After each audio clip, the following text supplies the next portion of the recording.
Klaster terakhir. Pak Hari sudah lama berdinas sebagai karyawan di salah satu BUMN di Jawa Tengah.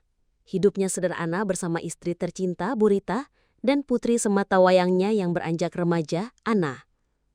Ketika surat tugas datang untuk memindahkannya ke wilayah Banten karena proyek besar yang mendesak, ia tak punya banyak waktu untuk berpikir. Demi tanggung jawab, karir, dan masa depan keluarganya, mereka harus pindah. Perusahaan menyediakan rumah dinas di kawasan perumahan klaster baru di kaki gunung. Dari foto dan brosur, perumahan itu tampak modern, tenang, dan jauh dari hiruk-pikuk kota. Namun begitu sampai di lokasi, mereka langsung merasa ada yang ganjil. Klaster itu memang bersih dan rapi, tapi terlalu sepi. Mereka ditempatkan di rumah nomor 3, dan hanya rumah itu yang berpenghuni. Di sisi kiri dan kanan, serta rumah-rumah di sepanjang blok itu, ada 5 hingga 8 unit lain yang kosong. Halaman rumah-rumah kosong mulai ditumbuhi semak liar. Tirai-tirainya tertutup rapat, seperti rumah-rumah itu tertidur sangat lama. Yang paling mencolok adalah rumah nomor 7. Rumah 2 lantai bergaya minimalis modern, bercat putih yang kini mulai kusam. Tanaman liar menjalar dari halaman ke dinding dan naik sampai balkon lantai 2, menyelubungi sebagian jendela. Rumah itu tampak diam, tetapi terasa seperti memperhatikan siapapun yang melewatinya. Sejak hari pertama tinggal, Ana mulai berubah. Awalnya hanya mimpi buruk. Ia mengaku sering melihat lorong gelap dalam tidurnya, mendengar suara anak kecil memanggil dari balik dinding, atau bayangan yang berlari di sudut pandang. Namun semakin hari, mimpi itu seperti merembes ke dunia nyata. Beberapa kali Ana terbangun bukan di kamarnya.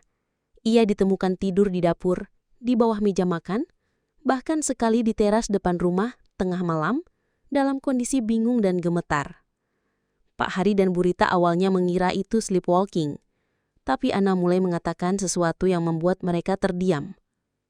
"Namanya Ayu," bisik Ana. "Dia temanku sekarang. Dia tinggal di rumah nomor 7. Bu Rita mengernyit. "Teman sekolah?" Ana menggeleng pelan. "Enggak, dia datang kalau aku tidur. Kadang duduk di ujung kasur. Kadang ngajak main petak umpet. Dia seumuran aku, dan dia suka banget main bareng." Pak Hari menganggap itu imajinasi khas remaja. Tapi Bu Rita mulai khawatir. Terlebih saat suatu malam, Ana bertanya dengan canggung soal menstruasi. Ia baru saja mendapat haid pertamanya.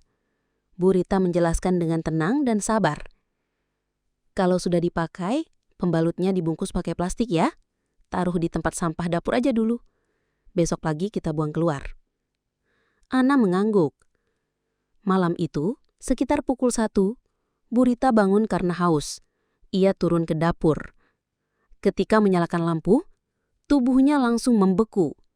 Di dekat tempat sampah, berdiri sosok perempuan. Rambut panjang menutupi wajahnya.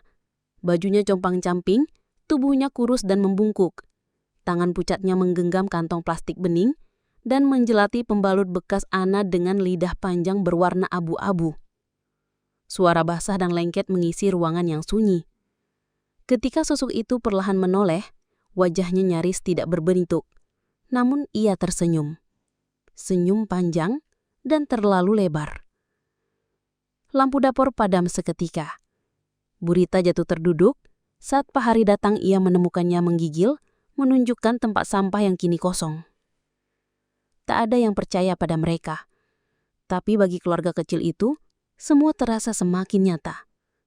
Beberapa hari kemudian, peristiwa paling mengerikan terjadi. Ana pulang sekolah seperti biasa dan merasa sangat lelah. Ia rebahan di sofa ruang tengah, menarik selimut tipis. "Ana tidur sebentar ya, Bu?"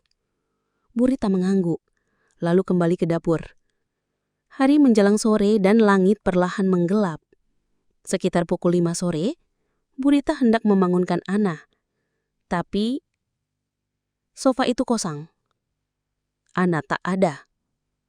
Panik, Bu Rita memanggil-manggil Ana. Ia memeriksa seluruh rumah. Kamar, kamar mandi, garasi. Semua pintu terkunci dari dalam. Sandal Ana masih di rak. Ponsel Ana terletak di meja. Saat Pak Hari tiba dari kantor setengah jam kemudian, suasana sudah tegang. Mereka menyisir area sekitar rumah, memanggil-manggil nama Ana. "Ana, sayang, di mana kamu?" Mereka meminta bantuan ke pos satpam.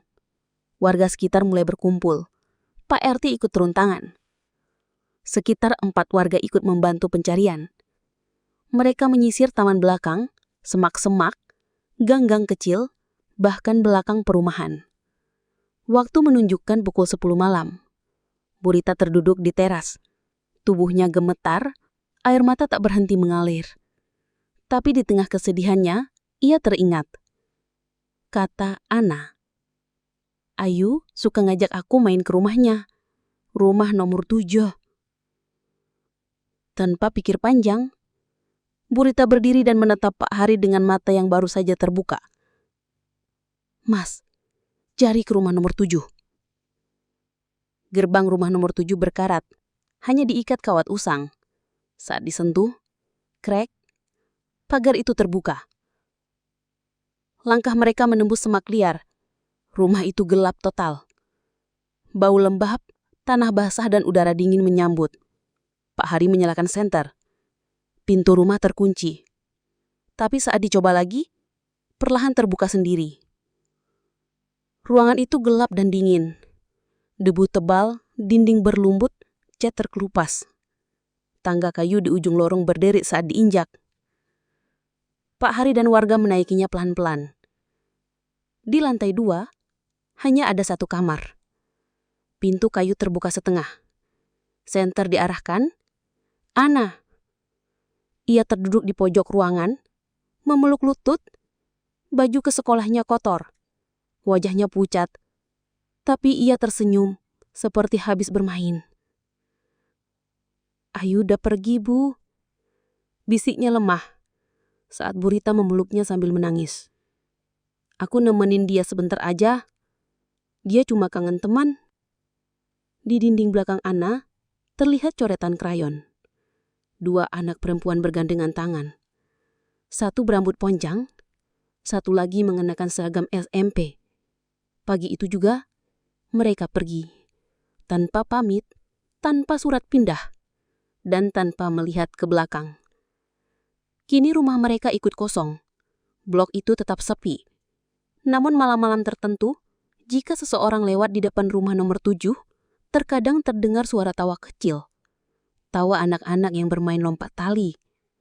Kadang dari lantai 2, terlihat 2 bayangan kecil berdiri di balik tirai jendela. Salah satunya berdiri diam, dengan rambut panjang menutupi wajah. Yang lainnya tersenyum kecil. Seperti menunggu Ana datang bermain lagi.